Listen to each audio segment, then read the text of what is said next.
Hello friends, welcome to everyday taste recipe channel. आज आपण बघणार आहोत संडे स्पेशल मटन फ्राय। चला मग रेसिपी बघू। मटन 2 ते 3 पाण्याने स्वच्छ धुवून घेऊ आणि त्यामध्ये थोडे मीठ, हळदी पावडर, लसूण कोथिंबीरची पेस्ट टाकू आणि बारीक चिरलेला कांदा टाकून शिजवून घेऊ, म्हणजेच 5 ते 6 शिट्ट्या होऊ देऊ। चला आता शिट्ट्या झाल्या की काढून घेऊ। मटन छान शिजलेलं आहे, तुम्ही पाहू शकता। लगेच गॅसवर कढई ठेवा, त्यात तेल टाकून लसूण कोथिंबीरची पेस्ट टाका।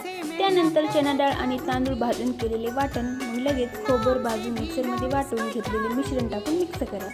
त्यानंतर थोडे पाणी टाकू आणि लगेच आपण शिजवून घेतलेले मटण टाकून थोडंसं हलवून घेऊ।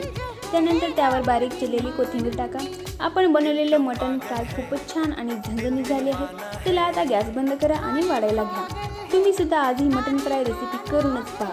घरातील मेंबर कौतुक केल्याशिवाय राहणारच नाहीत। रेसिपी आवडली असेल तर चॅनलला लाईक, शेअर आणि सबस्क्राईब करायला विसरू नका। उद्या भेटू अशाच नवीन रेसिपींसोबत।